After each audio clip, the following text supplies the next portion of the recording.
Good evening, my little darlings. I hope you are doing well this splendid evening.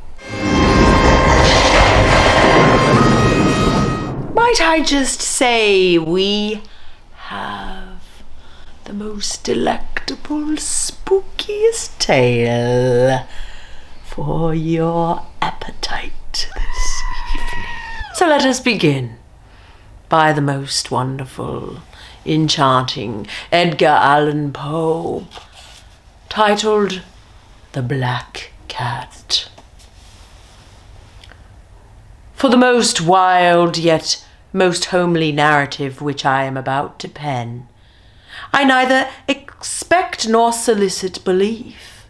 Mad indeed would I be to expect it, in a case where my own very senses reject their own evidence. Yet mad am I not, and very surely do I not dream. But tomorrow I die, and today I would unburden my soul. My immediate purpose is to place before the world, plainly, succinctly, and without comment, a series of mere household events. In their consequences, these events have terrified, have tortured, have destroyed me. Yet I will not attempt to expound them. To me they have presented little but horror. To many they will seem less terrible than baroques. Hereafter perhaps some intellect may be found which will reduce my phantasm to the commonplace. Some intellect more calm, more logical, and far less excitable than my own, which will perceive in the circumstances I detail with awe nothing more than an ordinary succession of very natural causes and effects. From my infancy I was noted for the docility and humanity of my disposition. My tenderness of heart was even so conspicuous as to make me the jest of my companions. I was especially fond of animals, and was indulged by my parents with a great variety of pets. With these I spent most of my time, and never was so happy as when feeding and caressing them. This peculiarity of character grew with my growth, and in my manhood I derived from it one of my principal sources of pleasure. To those who have cherished an affection for a faithful and sagacious dog, I need hardly be at the trouble of explaining the nature or the intensity of the gratification thus derivable. There is something in the unselfish and self-sacrificing love of a brute which goes directly to the heart of him who has had frequent occasion to test the paltry friendship and gossamer fidelity of mere man. I married early, and was happy to find in my wife a disposition not uncongenial with my own. Observing my partiality for domestic pets, she lost no opportunity of procuring those of the most agreeable kind.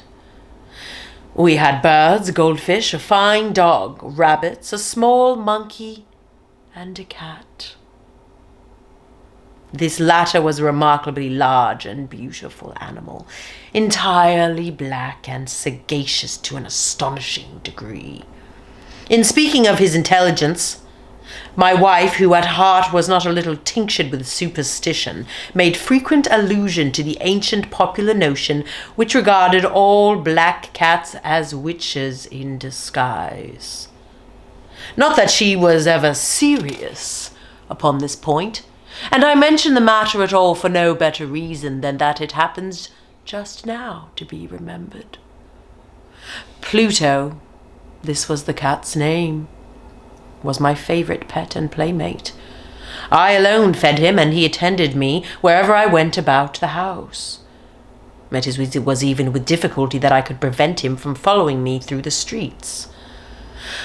Our friendship lasted in this manner for several years, during which my general temperament and character, through the instrumentality of the fiend intemperance, had I blush to confess it, experienced a radical alteration for the worse. I grew, day by day, more moody, more irritable, more regardless of the feelings of others. I suffered myself to use intemperate language to my wife. At length I even offered her personal violence. My pets, of course, were made to feel the change in my disposition. I not only neglected but ill-used them.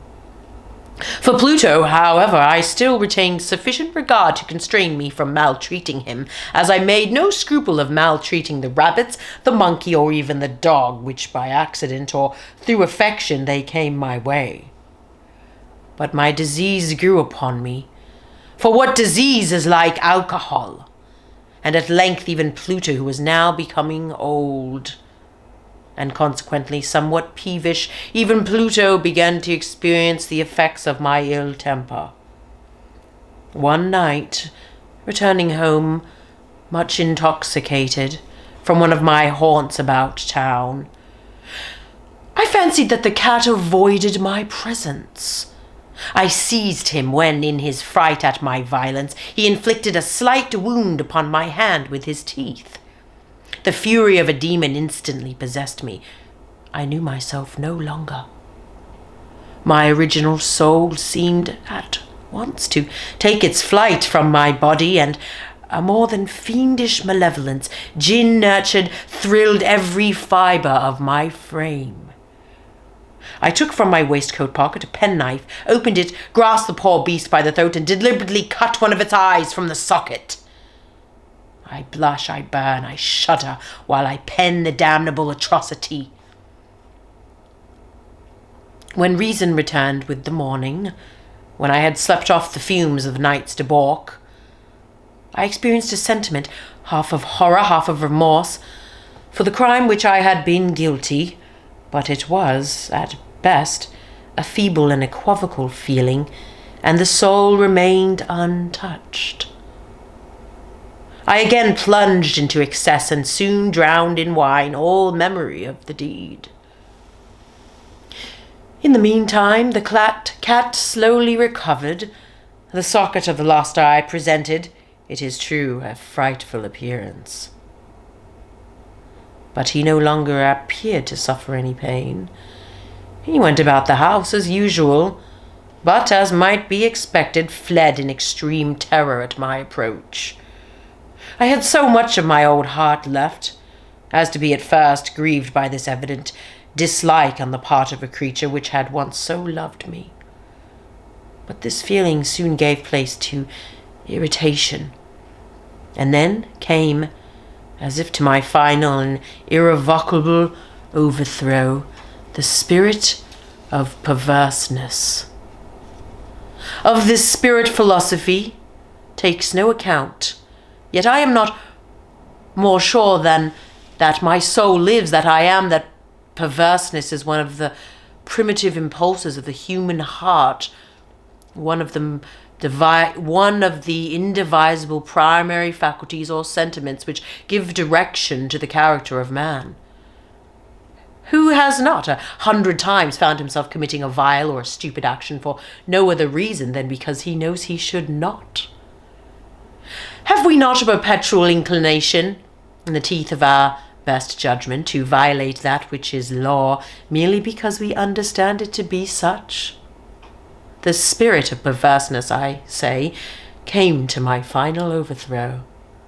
It was this unfathomable longing of the soul to vex itself, to offer violence to its own nature, to do wrong for the wrong's sake only.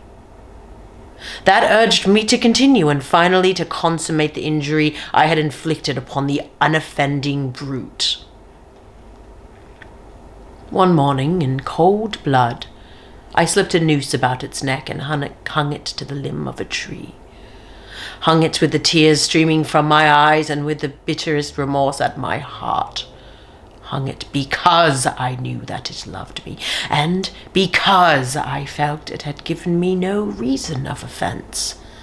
Hung it because I knew that in so doing I was committing a sin a deadly sin that would so jeopardize my immortal soul as to place it, if such a thing were possible, even beyond the reach of the infinite mercy of the most merciful and most terrible God.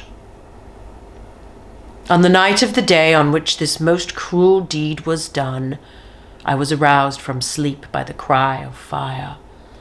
The curtains of my bed were in flames. The whole house was blazing. It was with great difficulty that my wife, a servant, and myself made our escape from the conflagration. The destruction was complete. My entire worldly wealth was swallowed up, and I resigned myself thenceforward to despair. I am above the weakness of seeking to establish a sequence of cause and effect between the disaster and the atrocity, but I am detailing a chain of facts and wish not to leave a possible link imperfect. On the day succeeding the fire, I visited the ruins. The walls, with one exception, had fallen in. This exception was found in a compartment wall, not very thick, which stood about the middle of the house and against which had rested the head of my bed. The plastering had here, in great measure, resisted the action of the fire, a fact which I attributed to its having been recently spread. About this wall a dense crowd were collected, and many persons seemed to be examining a particular portion of it, and with very minute and eager attention. The words "strange," "singular," and other similar expressions excited my curiosity. I approached and saw, as if graven in bas-relief upon the white surface, the figure of a gigantic cat. The impression was given with an accuracy truly marvelous. There was a rope about the animal's neck. When I first beheld this apparition, for I could scarcely regard it as less, my wonder and my terror were extreme. But at length reflection came to my aid. The cat, I remembered, had been hung in a garden adjacent to the house. Upon the alarm of fire, this garden had been immediately filled by the crowd, by someone of whom the animal must have been cut from the tree and thrown through an empty window into my chamber. This had probably been done with the view of arousing me from sleep. The falling of other walls had compressed the victim of my cruelty into the substance of the freshly spread plaster, the lime of which, with the flames and the ammonia from the carcass, had then accomplished the portraiture as I saw it. Although I had thus readily accounted to my reason, if not altogether to my conscience, for the startling fact just detailed it did not the less fail to make a deep impression upon my fancy. For months I could not rid myself of the phantasm of the cat, and during this period there came back into my spirit a half-sentiment that seemed, but was not, remorse. I went so far as to regret the loss of the animal, and to look about me among the vile haunts which I now habitually frequented, for another pet of the same species and of somewhat similar appearance, with which to supply its place. One night, as I sat half stupefied in a den of more than infamy, my attention was suddenly drawn to some black object reposing upon the head of one of the immense hogsheads of gin or of rum which constituted the chief furniture of the apartment. I had been looking steadily at the top of this hogshead for some minutes, and what now caused me surprise was the fact that I had not sooner perceived the object thereupon. I approached it and touched it with my hand. It was a black cat, a very large one, fully as large as Pluto, and closely resembling him in every respect but one. Pluto had not a white hair upon any portion of his body, but this cat had a large, although indefinite, splotch of white covering nearly the whole region of the underbreast. Upon my touching him, he immediately arose, purred loudly, rubbed against my hand, and appeared delighted with my notice. This, then, was the very creature of which I was in search. I had once offered to purchase it from the landlord, but this person made no claim to it, knew nothing of it, had never seen it before. I continued to caress, and when I prepared to go home, the animal evinced a disposition to accompany me. I permitted it to do so, occasionally stooping and patting it as I proceeded. When it reached the house, it domesticated itself at once and became immediately a great favorite with my wife. For my own part, I soon found a dislike to it arising within me. This was just the reverse of what I had anticipated, but I know not how or why it was. Its evident fondness for myself rather disgusted and annoyed me. By slow degrees, these feelings of disgust and annoyance rose into bitterness of hatred. I avoided the creature, a certain sense of shame and the remembrance of my former deed of cruelty preventing me from physically abusing it. I did not, for some weeks, strike or otherwise violently ill-use it, but gradually, very gradually, I came to look upon it with unutterable loathing, and to flee silently from its odious presence as from the breath of a pestilence. What added no doubt to the hatred of the beast was the discovery on the morning after I brought it home that, like Pluto, it also had been deprived of one of its eyes. This circumstance, however, only endeared it to my wife, who, as I have already said, possessed in a high degree that humanity of feeling which had once been my distinguishing trait and the source of many of my simplest and purest pleasures. With my aversion to this cat, however, its partiality for myself seemed to increase. It followed my footsteps with a pertinacity which it would be difficult to make the reader comprehend. Whenever I sat, it would crouch beneath my chair or spring upon my knees, covering me with its loathsome caresses. If I rose to walk, it would get between my feet and thus nearly throw me down, or, fastening its long and sharp claws into my dress, clamber in this manner to my breast. At such times, although I longed to destroy it with a blow, I was yet withheld from doing, partly by a memory of my former crime, but chiefly, let me confess it at once, by absolute dread of the beast. This dread was not exactly a dread of physical evil, and yet I should be at a loss how otherwise to define it. I am almost ashamed to own, yes, even in this felon's cell, I am almost ashamed to own that the terror and horror with which the animal inspired me had been heightened by one of the merest chimeras it would be possible to conceive. My wife had called my attention more than once to the character of the mark of white hair of which I had spoken, and which constituted the sole visible difference between the strange beast and the one that I had destroyed. The reader will remember that this mark, although large, had been originally very indefinite, but by slow degrees nearly imperceptible, and which for a long time my reason struggled to reject as fanciful, it had at length assumed a rigorous distinctness of outline.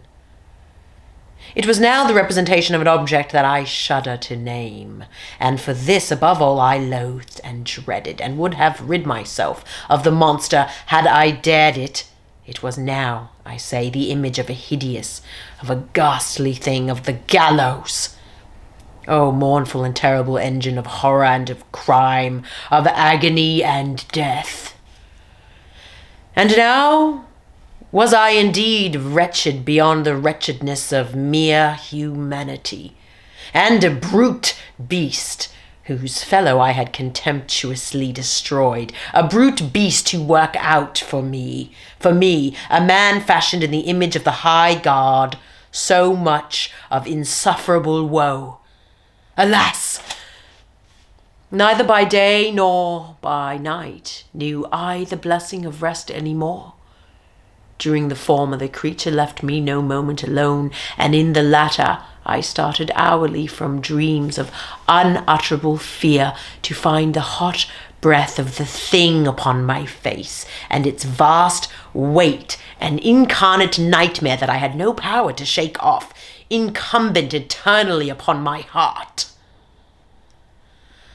Beneath the pressure of torment such as these, the feeble remnant of the good within me succumbed. Evil thoughts became my sole intimates, the darkest and most evil of thoughts. The moodiness of my usual temper increased to hatred of all things and of all mankind, while, from the sudden, frequent, and ungovernable outbursts of a fury to which I now blindly abandoned myself, my uncomplaining wife, alas, was the most usual and the most patient of sufferers. One day she accompanied me upon some household errand into the cellar of the old building which our poverty compelled us to inhabit. The cat followed me down the steep stairs and, nearly throwing me headlong, exasperated me to madness. Uplifting an axe, and forgetting in my wrath the childish dread which had hitherto stayed my hand, I aimed a blow at the animal, which of course would have proved instantly fatal had it descended as I wished, but this blow was arrested by the hand of my wife. Goaded by the interference into a rage more than demoniacal, I withdrew my arm for her grasp and buried the axe in her brain. She fell dead upon the spot without a groan. This hideous murder accomplished, I set myself forthwith, and with entire deliberation, to the task of concealing the body. I knew that I could not remove it from the house, either by day or by night, without the risk of being observed by the neighbors. Many projects entered my mind. At one period I thought of cutting the corpse into minute fragments and destroying them by fire. At another I resolved to dig a grave for it in the floor of the cellar. Again I deliberated about casting it into the well in the yard, about packing it in a box as if merchandise with the usual arrangements, and so getting a porter to take it from the house. Finally, I hit upon what I considered a far better expedient than either of these. I determined to wall it up in the cellar, as the monks of the Middle Ages are recorded to have walled up their victims. For a purpose such as this, the cellar was well adapted. Its walls were loosely constructed, and had lately been plastered throughout with a rough plaster, which the dampness of the atmosphere had prevented from hardening. Moreover, in one of the walls was a projection caused by a false chimney or fireplace that had been filled up and made to resemble the rest of the cellar. I made no doubt that I could readily displace the bricks at this point, insert the corpse, and wall the whole up as before, so that no eye could detect anything suspicious. And in this calculation I was not deceived. By means of a crowbar I easily dislodged the bricks, and having carefully deposited the body against the inner wall, I propped it in that position, while with little trouble I relaid the whole structure as it originally stood. Having procured mortar, sand, and hair with every possible precaution, I prepared a plaster which could not be distinguished from the old, and with this I very carefully went over the new brickwork. When I had finished, I felt satisfied that all was right. The wall did not present the slightest appearance of having been disturbed. The rubbish on the floor was picked up with the minutest care. I looked around triumphantly and said to myself, "Here, at least, then, my labor has not been in vain." My next step was to look for the beast which had been the cause of my so much wretchedness, for I had at length firmly resolved to put it to death. Had I been able to meet with it at the moment, there could have been no doubt of its fate, but it appeared that the crafty animal had been alarmed at the violence of my previous anger, and forbore to present itself in my present mood. It is impossible to describe or to imagine the deep the blissful sense of relief which the absence of the detested creature occasioned in my bosom. It did not make its appearance during the night, and thus for one night at least, since its introduction into the house, I soundly and tranquilly slept. I slept even with the burden of murder upon my soul. The second and the third day passed, and still my tormentor came not. Once again I breathed as a free man. The monster, in terror, had fled the premises forever. I should behold it no more. My happiness was supreme. The guilt of my dark deed disturbed me but little. Some few inquiries had been made, but these had been readily answered. Even a search had been instituted, but of course nothing was to be discovered. I looked upon my future felicity as secured. Upon the fourth day of the assassination, a party of the police came very unexpectedly into the house and proceeded again to make a rigorous investigation of the premises. Secure, however, in the inscrutability of my place of concealment, I felt no embarrassment whatsoever. The officers bade me accompany them in their search, and they left no nook or corner unexplored. At length, for the third or fourth time, they descended into the cellar, and I quivered not in a muscle. My heart beat calmly as that of one who slumbers in innocence. I walked the cellar from end to end. I folded my arms upon my bosom and roamed easily to and fro. The police were thoroughly satisfied and prepared to depart. The glee at my heart was too strongly to be restrained. I burned to say, if but one word, by way of triumph, and to render doubly sure their assurance of my guiltlessness. "Gentlemen," I said at last, as the party ascended the steps, "I delight to have allayed your suspicions. I wish you all health and a little more courtesy. By the by, gentlemen, this is a very well-constructed house." In the rabid desire to say something else, I scarcely knew what I uttered at all. I may say an excellently well-constructed house. These walls... Are you going, gentlemen? These walls are solidly put together, and here, through the mere frenzy of bravado, I rapped heavily with a cane which I held in my hand upon that very portion of the brickwork behind which stood the corpse of the wife of my bosom. But may God shield and deliver me from the fangs of the arch-fiend. No sooner had the reverberation of my blows sunk into silence than I was answered by a voice from within the tomb, by a cry at first muffled and broken, like the sobbing of a child, and then quickly swelling into one long, loud and continuous scream, utterly anomalous and inhuman, a howl, a wailing shriek, half of horror and half of triumph, such as might have arisen out of hell conjointly from the throats of the damned in their agony and of the demons that exult in the damnation. Of my own thoughts it is folly to speak. Swooning, I staggered to the opposite wall. For one instant the party on the stairs remained motionless through extremity of terror and awe. In the next, a dozen stout arms were toiling at the wall. It fell bodily. The corpse, already greatly decayed and clotted with gore, stood erect before the eyes of the spectators.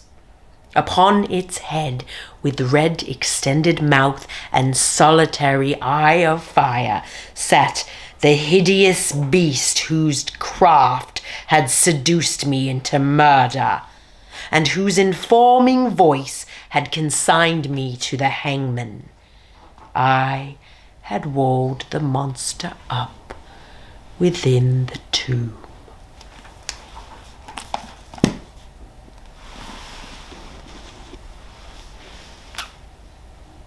Well,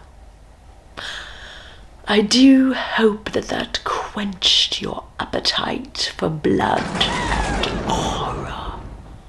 Please, I would like to note, don't try these at home. Good evening.